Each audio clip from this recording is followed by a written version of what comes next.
Saya pernah jelaskan di awal-awal kita jelaskan masalah neraka ini, kalau nanti ada 3 golongan di hari kiamat. Ada golongan yang masuk surga tanpa hisab. Tidak ada timbangan lagi, masuk surga langsung. Ini kalangan para nabi-nabi, syuhada, ya, anak-anak muslim yang meninggal sebelum balik. Orang-orang yang ahli ibadah yang selalu bertaubat sehingga dosanya bersih. Cobaannya di dunia banyak. Orang yang sering kita lihat dari cobaan ke cobaan, dari cobaan ke cobaan tidak selesai-selesai. Sementara dia orang beriman. Nah ini adalah orang-orang yang tanda-tanda akan masuk surga tanpa hisab. Karena cobaan itu membersihkan dosa-dosanya. Sebagaimana ada hadis Nabi SAW yang berbunyi dalam hadis Bukhari Muslim. Seorang mukmin akan diuji di dirinya, di hartanya dan keluarganya. Sampai dia bertemu dengan Allah hari kiamat, dengan keluarganya, dalam kondisi tidak ada lagi dosanya. Orang-orang ini masuk surga tanpa hisab. Nggak ada lagi timbangan amalnya. Masuk di dalamnya juga adalah golongan yang disebutkan oleh Nabi SAW, 70.000 orang dari umatku masuk surga tanpa hisab. Makna yang lain, ada hadis dalam riwayat yang lain dikatakan, setiap 70.000 akan membawa 70.000 lagi. Ini semua masuk surga tanpa hisab mereka. Ada golongan yang kedua, adalah orang kafir. Ini langsung masuk neraka, tanpa hisab juga. Karena hisab itu timbangan amal. Orang-orang kafir, munafik, dan orang musyrik. 3 ini nggak ada timbangan amal, nggak perlu ditimbang amalnya. Langsung masuk neraka. Begitu sudah menerima bukunya dengan tangan kirinya, dia udah tahu dia akan ke neraka, udah selesai. Digiring oleh Allah, disuruh oleh Allah SWT para malaikat menggiring mereka masuk neraka. Jadi ada yang masuk surga tanpa hisab, ada yang masuk neraka tanpa hisab. Tidak ada lagi timbangan amal. Nah, tersisa di tengah-tengah adalah orang yang ditimbang amalnya. Orang yang ditimbang amalnya ini ada 2. Ada orang yang nanti setelah ditimbang amalnya, ternyata amal solehnya lebih banyak. Ini disebabkan karena dia masih banyak dosanya juga. Ada dosa yang dia lakukan, malas bertobat. Nggak mau bertobat kepada Allah Azza wa Jalla. Nah ini, orang seperti ini bisa lolos. Misal, amal solehnya 100.000, dosanya misal 90.000. Ada 10.000 selisihnya. Nah dia lolos nih. Tapi ditimbang dulu, dihisab dulu. Nah orang-orang yang dihisab tadi ini lolos karena amal solehnya lebih banyak, sama orang-orang yang masuk surga tanpa hisab, itu bisa memberikan syafaat. Mereka lah yang bisa memberikan syafaat. Golongan yang lain di dalam orang yang ditimbang amalnya, sekali lagi tadi ada orang tidak tanpa ditimbang masuk surga tanpa hisab, ada orang yang masuk neraka tanpa hisab. Di tengah-tengah adalah orang yang ditimbang amal. Orang yang ditimbang amal ini ada 2 golongan lagi. Golongan yang ditimbang amalnya dan memang secara murni tanpa ada bantuan dari manapun, tanpa ada syafaat, memang amal solehnya lebih berat daripada dosanya. Cuma dia ditimbang karena dosanya masih banyak. Tadi saya kasih contoh, misal amal solehnya 100.000, dosanya 90.000. Nah ini berarti dia selamat masuk surga, tapi dihisab dulu, gitu kan? Nah orang seperti ini dengan orang-orang yang masuk surga dari awal tanpa hisab bisa memberikan syafaat, dia bisa memberikan pertolongan. Golongan kedua dari orang yang ditimbang amalnya adalah orang yang ditimbang amalnya, tetapi amal buruknya lebih berat. Amal buruknya lebih berat. Misal kita balik tadi, ada orang yang lolos 100.000 pahala, 90.000 dosa. Kita balik, orang yang ditimbang kedua ini adalah dosanya yang 100.000, pahalanya yang 90.000. Ini orang masuk neraka. Secara hitung-hitungan, dia harus masuk neraka dulu. Bersihin yang 90.000 itu.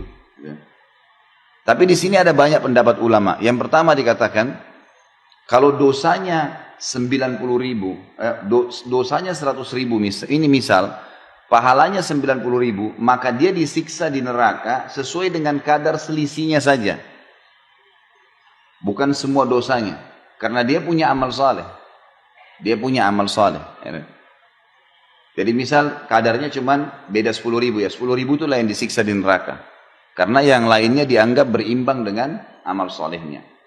Makin banyak dosanya, makin lama di neraka. Misal kalau selisihnya banyak sekali, dosanya 100.000, mungkin amal solehnya cuma 1.000. Ini berat buat dia, dia akan disiksa. Bahkan ada orang hari kiamat, amal solehnya tidak ada sama sekali. Kalaupun dia ibadah, sholat, riya. sedekah ria, atau tidak ada yang dia buat, mungkin cuma seumur hidupnya cuma 2 kali sedekah. Mungkin ada orang cuma 2 kali sholat, muslim tapi tiap hari buat dosa, dusta lah, dengar musik lah, inilah, itulah, zina lah, macam-macam. Dosanya banyak. Nah ini berat ini, dia akan masuk neraka sampai bersih dosa-dosanya itu kan. Nah, baik. Jadi di sini orang yang ditimbang amalnya, yang kedua ini adalah orang yang dosanya lebih berat, lebih banyak daripada amal soleh, dia akan masuk ke neraka. Kita masuk ke bahasan kita masalah syafaat. Orang yang masuk surga tanpa hisab tadi, dengan orang yang sudah lolos murni memang karena pahalanya banyak, dosanya ada tapi pahalanya lebih banyak, mereka boleh memberikan syafaat. Yang diberikan syafaat adalah orang yang tadi ini, yang ditimbang dosanya lebih banyak daripada amal solehnya. Tidak ada syafaat bagi orang kafir, nggak ada syafaat untuk orang munafik, nggak ada syafaat untuk orang musyrik. Yang kekal-kekal di neraka ini nggak ada syafaat, nggak ada pertolongan buat mereka, nggak ada orang-orang ini keluar dari neraka selamanya abadi. Yang kena syafaat hanya golongan kedua tadi yang ditimbang amal itu, hanya itu saja. Yang lain nggak ada lagi. Ini yang dimaksud dengan syafaat. Nah, yang memberikan syafaat tadi adalah orang yang lolos murni karena pahalanya lebih banyak, dan para orang-orang yang masuk surga tanpa hisab. Dibersihkanlah. Nah, orang-orang yang masuk neraka dulu dari orang yang ditimbang amalnya, dari kaum muslimin atau kaum mukminin, orang yang beriman. Di dalam ilmu agama kita diberikan istilah dengan usatul mukminin. Usat itu maksudnya ahli maksiat. Maksiat, usat itu artinya orang-orang yang berbuat dosa, tidak sempat taubat, mereka masuk neraka nih. Nah, pada saat masuk neraka, disinilah saatnya syafaat. Saatnya syafaat. Diberikanlah syafaat ke mereka dari kerabatnya, dari teman-temannya. Bahkan Nabi Muhammad SAW sendiri memberikan syafaat. Gitu kan. Nah di sini akan dikeluarkan mereka. Tapi mereka sudah masuk ke neraka. Dan Allahu a'lam berapa lama. Gitu kan. Allahu a'lam.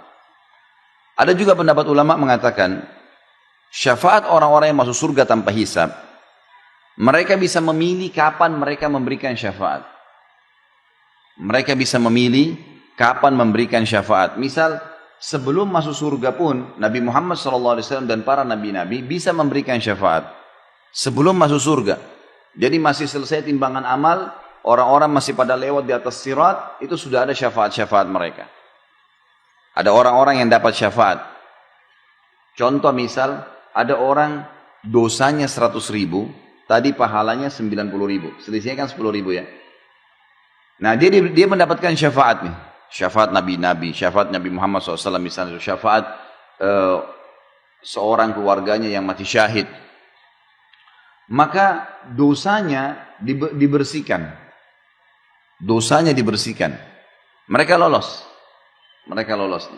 Karena diberikan syafaat oleh orang-orang yang masuk surga tanpa hisab. Ada juga orang yang dapat syafaat tapi bukan dari golongan yang masuk surga tanpa hisab. Cuman dari kerabatnya yang lolos tadi timbangan amal tapi sedikit. Misal, tadi masih ingat saya bilang kalau ada orang yang murni pahalanya 100.000, dosanya 90.000, kan dia lolos masuk surga ya. Dia punya selisih 10.000 kan. Nah dia diberikan kesempatan oleh Allah untuk memberikan syafaat. Dia diberikan kesempatan oleh Allah Azza wa Jalla untuk memberikan syafaat sesuai dengan kadar pahala dia yang lebih saja. Jadi ada orang yang memberikan syafaat tanpa hisab, itu terutama nabi-nabi mereka bisa berikan syafaat kapan saja. Sebelum masuk surga pun ya. Ada orang-orang, jadi diselamatin tuh orang-orang. Sebelum masuk surga, sebelum masuk neraka sudah diselamatin. Ada orang-orang enggak. Mereka masuk neraka dulu, lalu ditolong. Nah, yang menolong mereka ini bisa para nabi-nabi juga. Syafaat yang lainnya bisa sebelum masuk neraka atau sudah masuk neraka. Ada juga kerabat mereka yang lolos timbangan amal, tapi kadar selisihnya sedikit. Misal antara pahalanya 100.000, dosanya 90.000. Nah ini selisihnya sedikit 10.000. Dia cuma bisa menolong 10.000 itu saja. Misal ada kerabatnya ternyata butuh 9.000 pahala.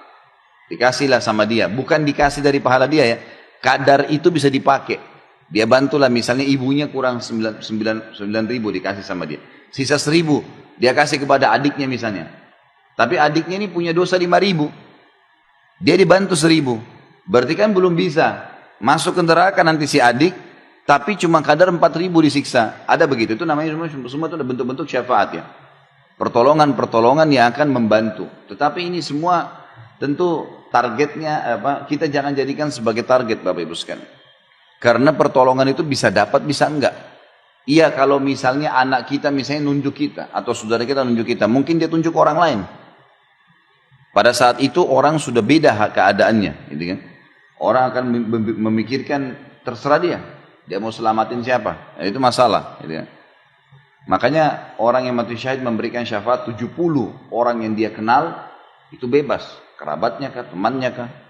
Sampai para sahabat kalau mereka berperang, sebelum masuk di kancah peperangan mereka saling berwasiat. Nanti kalau saya mati duluan syahid, Allah mudahin saya akan berikan kau syafaatku. Temannya bilang, kalau saya mati syahid saya juga akan berikan kepada kamu. Jadi mereka sudah janjian sebelum meninggal dunia, sampai seperti itu. Karena mereka yakinnya tentang keadaan pada hari kiamat nanti. Ini makna tafsir dari surah Taha 109. Karena dikatakan di sini, pada hari itu tidak berguna syafaat, kecuali syafaat orang yang Allah Maha Pemurah telah memberi izin kepadanya. Diberi izin karena dia lolos memang tanpa hisab, atau dia memang dasarnya lolos karena amal solehnya lebih banyak. Di garis bawahi juga satu hal, orang-orang yang dibantu supaya bisa timbangan, misal dosanya 100.000, pahalanya 90.000, lalu ada yang bantu dia 11.000 pahala, kadar 11.000 pahala. Jadi akhirnya pahalanya lebih banyak sekarang, 90.000 sementara dosanya 89.000, kan gitu. Orang ini lolos masuk dalam surga. Dia juga lolos berkat pertolongan orang. Tetapi melewatin sirat dia terkoyak. Karena di sirat itu nanti kita pelajari di akhir-akhir bab kita nanti dalam neraka ini. Itu di sirat nanti jalan yang gelap, licin, gitu kan, besar. Dan di bawahnya itu, di bawahnya sirat itu neraka. Apinya kelihatan, malaikat di kiri kanan mencambuk orang yang masuk neraka. Ada orang yang lolos seperti bulan purnama, terang. Ada orang seperti bintang-bintang, ada orang seperti menunggangi kuda. Ada orang seperti berlari, ada orang yang berjalan dan terkoyak. Nah, terkoyak ini karena ada besi-besi tajam di antara sirat. Nah, terkoyak ini kenapa? Karena dia punya dosa, semestinya masuk neraka, tapi karena pertolongan orang, syafaat orang lain, dia lolos. Dosanya 100.000, pahalanya 90.000, selisih 10.000. Ada orang yang bantu dia 11.000 misalnya. Nah, 11.000 ini membuat dia lolos akhirnya masuk ke dalam surga. Tapi melewatin sirat terkoyak. Jadi tubuhnya terkoyak, berdarah, gitu kan. Tapi dia tetap lolos. Nanti akan kita bahas di akhir bab kita. Itu makna daripada Allah Maha Pemurah telah memberi izin kepadanya dan dia telah meridhoi perkataannya. Maksudnya dia ucapin kata-kata, Allah terima. Kemudian firman Allah yang lain adalah surah Az-Zumar ayat 44. A'udzu billahi minasyaitonir rajim. Qul lillahi syafa'atu jami'a, lahu mulkus samawati wal ard, thumma ilaihi turja'un. Katakanlah hai Muhammad, hanya kepunyaan Allah syafaat itu semuanya. Tentu maksudnya dengan izin Allah, Allah yang berikan. Kepunyaannya lah, ya. Dan ini Bapak Ibu yang sudah tahu tentunya saya bisa ingatkan kembali, kalau nya besar berarti di tengah-tengah huruf begitu Allah, kembali kepada kata ganti Allah. Sama dengan dia, D-nya biasa dibesarin, nah, itu berarti kata ganti Allah.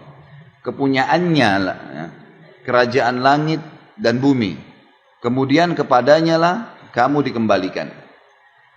Saksi bahasan kita adalah masalah hanya kepunyaan Allah syafaat itu. Jadi Allah Azza wa Jalla yang memberikan kesempatan. Kalau enggak maka tidak bisa mengeluarkan atau memberikan syafaat. Ya, tidak bisa memberikan syafaat. Selanjutnya kita lihat surah Zukhruf ayat 86. Ini di buku kita tidak ditulis soalnya ayatnya. Buka surah Zukhruf ya. A'udzu billahi minasyaitonir rajim. ولا يملك الذين يدعون من دونه الشفاعة إلا من شهد بالحق وهم يعلمون. Dan sembahan-sembahan yang mereka sembah selain Allah, patung kah, pohon keramat kah, atau apa saja, tidak dapat memberi syafaat. Akan tetapi orang yang dapat memberi syafaat ialah orang yang mengakui yang hak, tauhid, beriman kepada Allah, dan mereka meyakininya. Kita bahas sekarang hadis Nabi SAW. Tadi beberapa ayat Al-Quran yang menjelaskan tentang syafaat. Dan